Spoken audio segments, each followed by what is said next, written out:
Hello दोस्तों, स्वागत है आपका हमारे YouTube चैनल राइज टू 100 में, जहां पे आप सीख रहे हैं अकाउंटेंसी क्लास 12 की।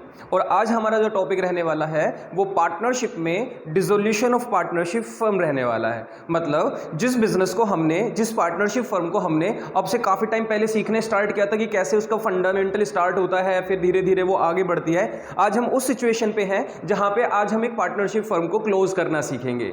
बेटा जब वो स्टार्ट हुई, जितने साल पहले, 2 साल, 5 साल, 10 साल, आज उसको बंद करना है। और बंद करते वक्त क्या अकाउंटिंग प्रोसीजर्स होते होंगे, किन इंपॉर्टेंट टॉपिक्स को हमें डिस्कशन करना होता होगा डिसोल्यूशन के टाइम पे, ये हमको आज की क्लास में सीखना होगा। तो देखो बेटा क्या है कि डिसोल्यूशन ऑफ पार्टनरशिप फर्म का मतलब क्या हो गया बेटा, एंड ऑफ बिजनेस। मतलब जो एक पार्टनरशिप फर्म नाम का बिजनेस चलता चला आ रहा था सदियों से, सालों से या फिर मंथ्स में, उस पार्टनरशिप फर्म को क्या कर दिया जाएगा, क्लोज कर दिया जाएगा। अब बेटा पार्टनरशिप फर्म को क्लोज करने के पीछे क्या कारण हो सकता है?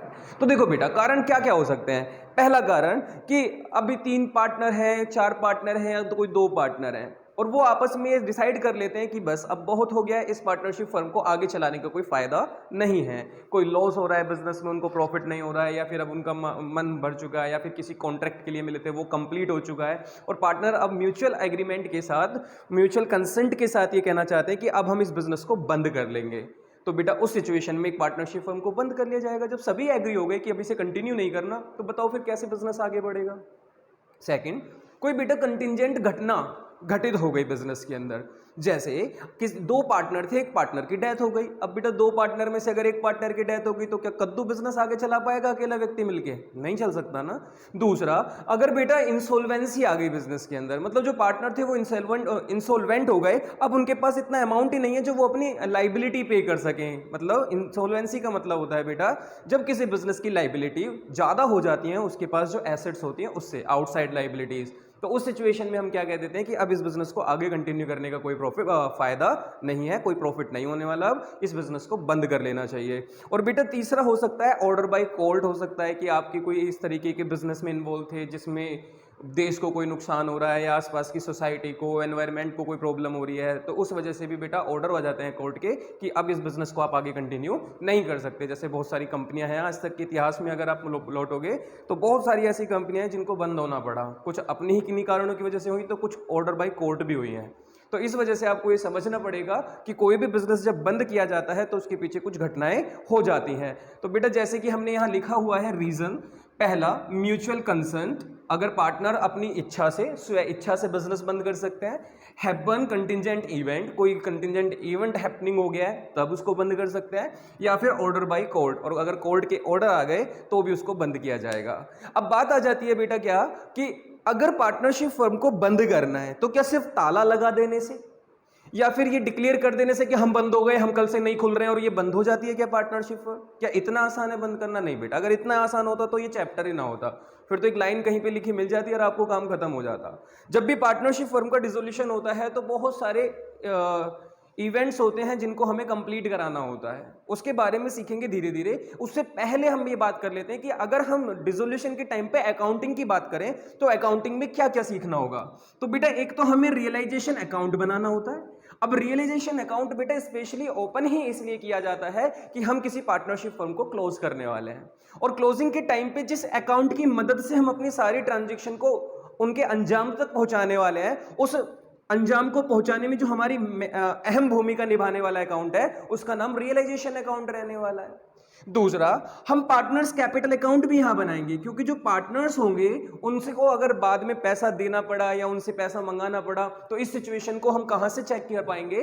पार्टनर्स कैपिटल अकाउंट से। और क्योंकि बिजनेस बंद हो रहा है और बिजनेस बंद होने के बाद पैसों का लेन देन ही रह जाता है, जो उधार ले रखा है उनको पैसा चुकाना हो जाता है, जो एसेट्स है उनको बेचना हो जाता होगा, तो यहां पे सिर्फ पैसों का लेन देन चलता है, और उस पैसों के लेन देन का लास्ट में हिसाब करके और मैच कराते हैं कि जितना पैसा आया उतना गया, या ऐसा तो नहीं है कोई पैसे का इधर उधर हो गया हो। इस वजह से कैश बैंक अकाउंट बनाना पड़ता है। और बेटा जैसे कि आप सीखते आए हो आज तक कि जैसे लास्ट में बैलेंस शीट मैच हो जाती थी क्वेश्चंस की, उसी तरीके से डिसोल्यूशन के टाइम पे बैंक या कैश का बैलेंस भी क्या हो जाया करेगा? मैच हो जाया करेगा। तो इस तरीके से आपको ये समझना होगा बेटा कि यहाँ पे बैलेंस शीट नहीं बनेगी। बैलेंस शीट क्यों नहीं बनती? बच्चे कभी कभी ये क्वेश्चन पूछ लेते हैं। बेटा बैलेंस शीट तब बनती है जब किसी पार्टनरशिप फर्म को आगे कंटिन्यू किया जाता है, और जब कंटिन्यू किया जाता है तो वहाँ पे पुराने बैलेंसेस को आगे कैरी कर देते हैं। मशीन भी लेके जाते हैं, furniture, building, plant, stock, debtors, ऐसी लाइबिलिटी भी कैरी की जाती हैं। लेकिन जब पार्टनरशिप फर्म क्लोज हो गई तो बेटा अब पार्टनरशिप फर्म अगले साल नहीं चलेगी, और नहीं चलेगी तो अब कोई बैलेंस शीट बनाने की आवश्यकता हमारे पास नहीं होगी। लेकिन आंसर को वेरीफाई करने के लिए कैश या बैंक अकाउंट बन के इसको जैसे हम मैच करा दिया करेंगे तो हमें समझ में आ जाएगा कि हमने अभी तक की अकाउंटिंग बिल्कुल परफेक्ट तरीके से की है। Okay, done. बेटा अकाउंटिंग में कभी कभी क्वेश्चन में आपसे अकाउंट्स पूछता है, लेकिन ज्यादातर टाइम आपको इस वाले चैप्टर के अंदर से जर्नल एंट्री पूछी जाती है कि कोई पार्टनरशिप फर्म अगर क्लोज हो गई तो रियलाइजेशन अकाउंट में जो आप चीजें करने वाले थे, आप अकाउंट मत बनाओ, आप उसे जर्नल एंट्री की फॉर्म में शो करो। आप पार्टनर्स को जो पैसा देने वाले थे आप कैपिटल अकाउंट में पोस्ट करते हो, नहीं, आप कैपिटल अकाउंट में पोस्ट मत करो, आप हमें इसकी जर्नल एंट्री पास करके दिखाओ। आप जो बैंक में पैसा ट्रांसफर करते थे बैंक में ट्रांसफर मत करो, आप इसकी जर्नल एंट्री बना के दिखाओ। तो बेटा क्वेश्चन आपसे जर्नल एंट्री भी पूछ सकता है, तो आपको जर्नल एंट्री भी सीखनी है, अकाउंट्स बनाने भी सीखने हैं। लेकिन इनको सीखने से पहले हम थोड़े से कॉन्सेप्ट्स की बात करेंगे कि इन अकाउंट में कोई भी चीजें पोस्ट होंगी तो वो कैसे पोस्ट होती होंगी। बेटा सबसे पहले कॉन्सेप्ट, बाद में क्वेश्चन। अगर क्वेश्चन सीखना शुरू कर दोगे, कॉन्सेप्ट नहीं लोगे, तो जिस क्वेश्चन को पढ़ोगे वो एग्जाम में आ गया तो कर दोगे, उसके जैसा दूसरा आ गया तो नहीं कर पाओगे। लेकिन अगर कॉन्सेप्ट आते हैं तो कोई क्वेश्चन मत करो, पहले कॉन्सेप्ट सीख लो, फिर क्वेश्चन की प्रैक्टिस जब करोगे तो सारे क्वेश्चन खुद पे खुद होंगे आपके। तो मैटर करता है कॉन्सेप्ट, तो इसलिए सबसे फर्स्ट आपको क्या सीखना होगा बेटा? कॉन्सेप्ट सीखना होगा, और कॉन्सेप्ट सीखने के बाद आपको मजा आ जाएगा। तो ट्राई करते हैं सीखना कि किस तरीके से कॉन्सेप्ट यहाँ पे वर्क करता होगा।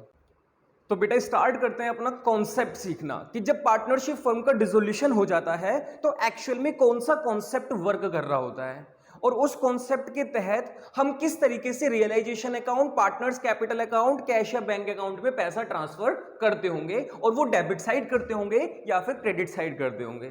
साथ ही साथ बेटा ये भी सीखेंगे कि अगर उसकी जर्नल एंट्री बनाने के लिए आ जाए तो उसमें जर्नल एंट्री में किस तरीके से पोस्टिंग करते होंगे, ये बेटा हमको सीखना है। तो बेटा सबसे पहले बिल्कुल बिगिनिंग से शुरू करते हैं। जब किसी पार्टनरशिप फर्म को एंड किया जाता है, जब केवल बोल दिया जाता है कि अब ये पार्टनरशिप बिजनेस आगे कंटिन्यू नहीं होगा, तो उस सिचुएशन में क्या होता होगा? तो बेटा उस सिचुएशन में पार्टनर्स की नजर सबसे पहले अपनी बैलेंस शीट पे जाती होगी। तो हमने लिखा राम और श्याम दो इक्वल पार्टनर, और उनकी बैलेंस शीट किस प्रकार है, जिसमें creditor, bills payable, loan, Ram loan, partner जो श्याम है उसकी मिसेज मतलब वाइफ का लोन, जर्नल रिजर्व और कैपिटल के बैलेंसेस लिखे हुए हैं। एसेट में cash, bank, stock, debtor, machine, building, furniture और गुडविल लिखा हुआ है। तो बेटा हमने एक बैलेंस शीट देखी, मैंने कहा अगर ये पार्टनरशिप फर्म बंद हो गई तो क्या ये बैलेंस शीट कागज पे थोड़ी जो फाड़ के फेंक दी जाएगी? इस बैलेंस शीट में जो भी अमाउंट लिखा हुआ है वो बिजनेस के अंदर है। और बेटा जब किसी बिजनेस को ताला मार दोगे आज, उसके बाद इस बिजनेस को खाली कर दिया जाएगा, अब यहां पे ये एक्टिविटी दोबारा नहीं होगी जो पहले हो रही थी इन दोनों पार्टनर्स की, तो बताओ बेटा क्या इन चीजों को भी खत्म करके जाना पड़ेगा या नहीं जाना पड़ेगा? तो इन्हीं चीजों को खत्म करना डिसोल्यूशन के अंदर अकाउंटिंग करना कहलाता है।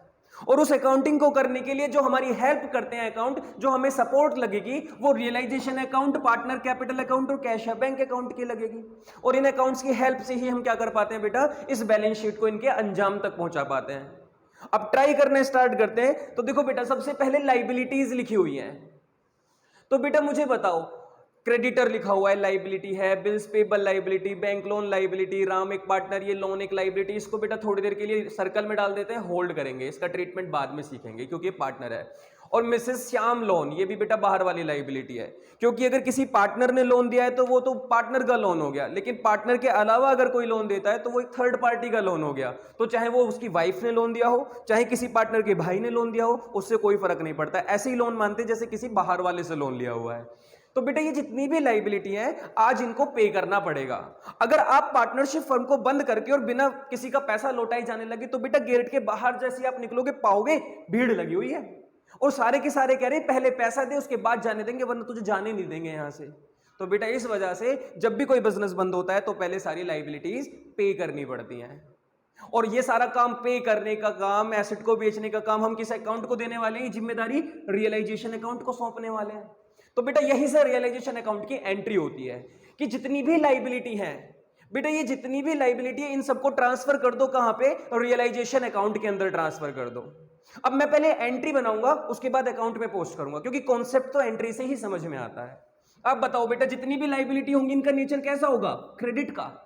और लाइबिलिटी अगर क्रेडिट होती है और इनको अगर हमें खत्म करने जाना है, क्योंकि हम इन्हें वापस करने वाले हैं, तो लाइबिलिटी क्रेडिट को खत्म करने के लिए क्या कर दिया जाएगा, डेबिट। तो बेटा बताओ किस अकाउंट में सॉरी, जितनी भी लाइबिलिटी उनको आप क्या करना होगा, खत्म करना होगा। और बताओ बेटा क्रेडिट को खत्म करने के लिए क्या करते हैं, डेबिट। तो सारी लाइबिलिटी में यहां पे बेटा अलग अलग ना लिख के लिख देता हूं, सन्ड्री लाइबिलिटीज। जितनी भी लाइबिलिटी थी उन सबको क्या कर दिया जाएगा, डेबिट। क्यों डेबिट कर रहे हैं बेटा, क्योंकि हम इन लाइबिलिटीज को खत्म करने जा रहे हैं, हम अपना एक एक उधार चुकाने जा रहे हैं। ठीक है, तो हमने लाइबिलिटीज को डेबिट कर दिया।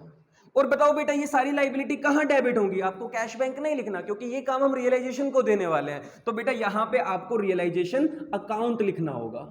तो जिस भी लाइबिलिटी की पेमेंट होगी रियलाइजेशन अकाउंट के थ्रू पे होगी। तो एंट्री बनी जब हमने लाइबिलिटी साइड से लाइबिलिटीज को उठाया और रियलाइजेशन में ट्रांसफर किया, तो रियलाइजेशन अकाउंट क्रेडिट हुआ और सारी लाइबिलिटीज डेबिट हो गई। अब मैं कहता हूं बेटा अगर एंट्री ना आती, इस अमाउंट को डायरेक्ट रियलाइजेशन में भेजना होता, तो आप किधर की साइड भेजते, डेबिट साइड या क्रेडिट साइड। तो आप कहते भैया एंट्री में अगर रियलाइजेशन क्रेडिट है तो हम अकाउंट में भी इस वाले अमाउंट को क्रेडिट साइड भेजते। तो मतलब जितनी भी हमारी लाइबिलिटी है इनको अगर रियलाइजेशन अकाउंट में भेजना होता है तो क्रेडिट साइड ट्रांसफर करना होता है। डन, आगे बढ़ते हैं। ये सारी लाइबिलिटीज बेटा अब यहां से खत्म हो गई। देखो मैं यहां से काटने स्टार्ट कर देता हूं, क्योंकि जिस लाइबिलिटी को मैं यहां से भेज रहा हूं वो मेरी लाइबिलिटी यहां से खत्म हो गई। पहला पॉइंट मैंने कहा। अब वापस आ जाते हैं। मैंने कहा जो बाहर वालों का लोन था ये तो आपने पे कर दिया, अब जो पार्टनर का लोन है तो ये कहते हैं देखो जी जो पार्टनर का लोन होता है ना उसको रियलाइजेशन में मत डालो, क्योंकि रियलाइजेशन का काम है बाहर वालों का अमाउंट चुकाने का। बाहर वालों का अमाउंट चुकाने का काम रियलाइजेशन को दे दो। जो पार्टनर का लोन है इसको डायरेक्ट पैसे दे दो, इसको डायरेक्ट पेमेंट कर दो। और बताओ बेटा अगर मैं किसी पार्टनर को डायरेक्ट पेमेंट करूंगा तो उसका भी ये लोन है ना, और लोन का नेचर कैसा होता है, ये भी क्रेडिट का होगा। तो बेटा अगर मैं किसी पार्टनर का लोन पे करता हूं, जैसे ये राम है, तो मैंने कहा राम का लोन तो डेबिट हो जाएगा क्योंकि मैं राम को पेमेंट कर रहा हूं।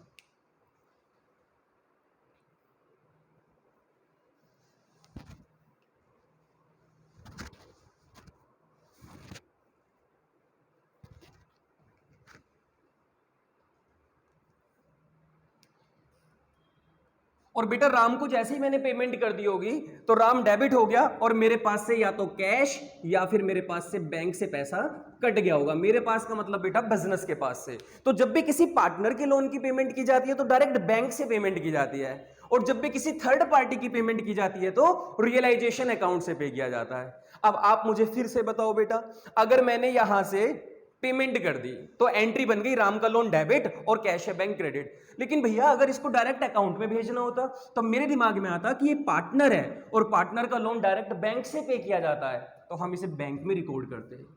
आप मुझे बताओ बैंक में कहां रिकॉर्ड करते? कहते कि भैया राम को अगर पेमेंट की तो कैश है बैंक तो क्रेडिट हुआ क्योंकि पैसा तो गया, और पैसा गया तो क्रेडिट साइड। तो बेटा इसको कहां रिकॉर्ड कर दिया जाता? क्रेडिट साइड रिकॉर्ड कर दिया जाता। तो देखो बैलेंस शीट से राम का लोन भी पे कर दिया गया। तो जितनी बाहर वालों की लाइबिलिटी थी वो रियलाइजेशन में ट्रांसफर कर दी गई, जो इंटरनल लाइबिलिटी थी उसको कैश या बैंक अकाउंट के अंदर ट्रांसफर कर दिया गया क्रेडिट साइड। तो ये दोनों क्रेडिट हो गए। अब वापस आते हैं। लिखा हुआ है बेटा जर्नल रिजर्व। रिजर्व का क्या मतलब होता है बेटा? रिजर्व का मतलब होता है पुराना जुड़ा हुआ पैसा जो इन पार्टनर्स ने बिजनेस करते वक्त इकट्ठा किया था। अब बेटा जब पार्टनरशिप फर्म बंद हो रही है तो क्या उस रिजर्व को आगे रखने का फायदा है? नहीं। तो उस रिजर्व को भी क्या कर लेना चाहिए? पार्टनर्स के बीच में डिस्ट्रीब्यूट कर देना चाहिए।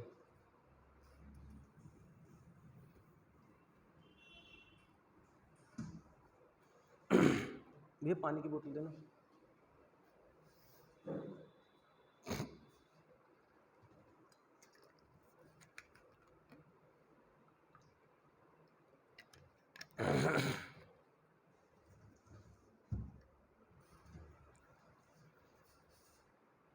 तो बेटा जो जर्नल रिजर्व है, जो हमारे पास रिजर्व रखा हुआ है, आज हम इसको भी क्या कर देंगे? पार्टनर्स को ये पैसा उनका लौटा देंगे। और आप मुझे बताओ अगर रिजर्व नाम की चीज में पार्टनर्स को लौटाऊंगा तो रिजर्व भी लाइबिलिटी साइड लिखा हुआ है, और लाइबिलिटी का नेचर क्रेडिट का तो रिजर्व का नेचर भी क्रेडिट का हुआ, तो मैं रिजर्व को लौटाते वक्त जर्नल रिजर्व को डेबिट कर दूंगा। और जर्नल रिजर्व अकाउंट डेबिट हो गया। और बताओ बेटा ये किसको लौटा दिया गया? पार्टनर्स को, राम और श्याम को। और राम और श्याम को जैसे ही पैसा लौटाया जाएगा तो पार्टनर का कैपिटल अकाउंट में उनको क्रेडिट कर दिया जाएगा। तो बेटा बताइए आप मुझे, अगर एंट्री बनाएंगे रिजर्व की तो रिजर्व डेबिट टू पार्टनर, और अगर इसे डायरेक्ट अकाउंट में ट्रांसफर करना होता तो भैया रिजर्व जाता है पार्टनर्स की कैपिटल में। तो हमने कहा इसको पार्टनर कैपिटल में लेके आना। और किधर की तरफ जाता है ये? पार्टनर्स कैपिटल में, क्रेडिट साइड। क्योंकि बेटा अगर एंट्री में अकाउंट क्रेडिट है तो अमाउंट अकाउंट में भी क्रेडिट साइड ही ट्रांसफर होता है। रीजन अपोजिट लिखा जाता है लेकिन बैलेंस सेम साइड ट्रांसफर होता है। तो बेटा देखो मैंने यहां से सारी चीजें जितनी भी मेरी बाहर वालों की लाइबिलिटी, इंटरनल लाइबिलिटी और मेरा रिजर्व मैंने सब ट्रांसफर कर दिया। क्या समझा?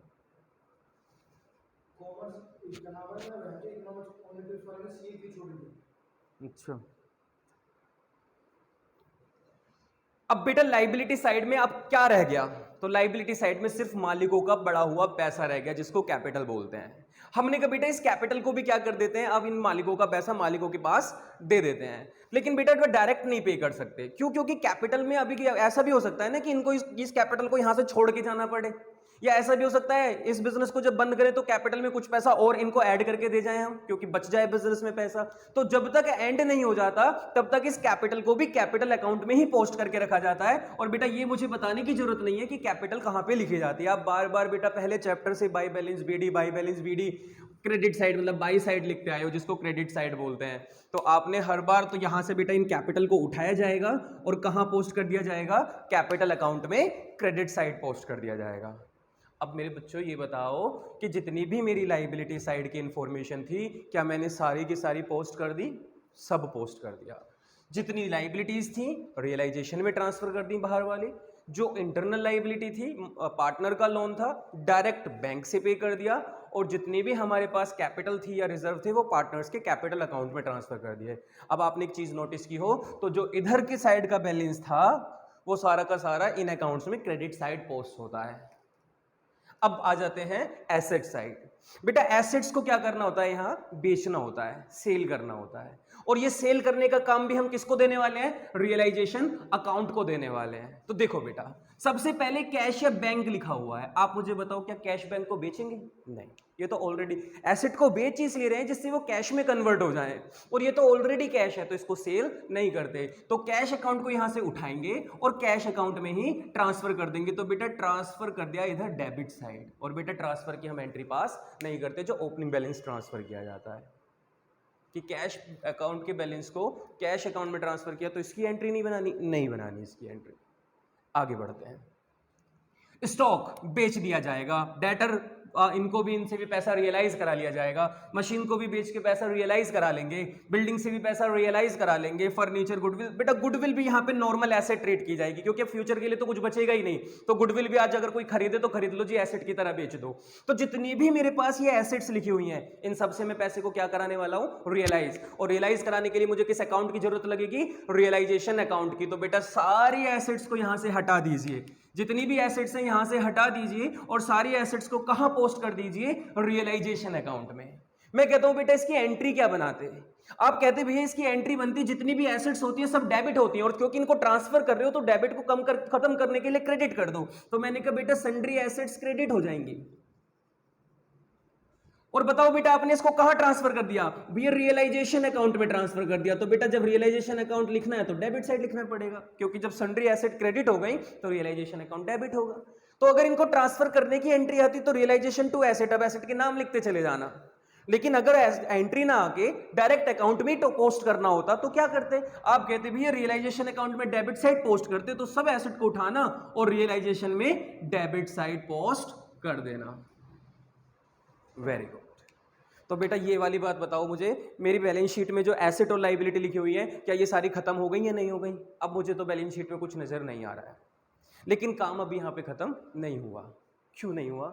क्योंकि बेटा ये जो मैंने एसेट और लाइबिलिटी ट्रांसफर किया है मैंने अभी सिर्फ ट्रांसफर किया है, और रियलाइजेशन से कहा है कि तुम इनको बेच दो और इनकी पेमेंट कर दो। तो अब ये रियलाइजेशन का काम होगा इनको बेचना और इनकी पेमेंट करना।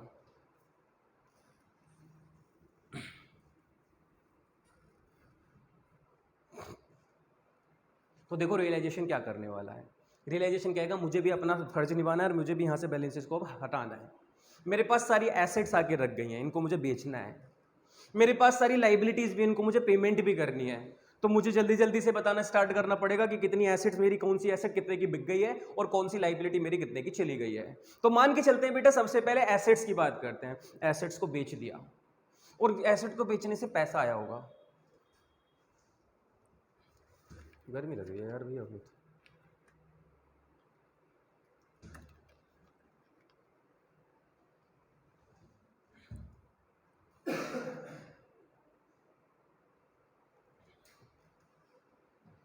तो बेटा जितनी भी एसेट्स थी उनको सेल करना शुरू किया रियलाइजेशन ने, और सेल करने से क्या आया होगा?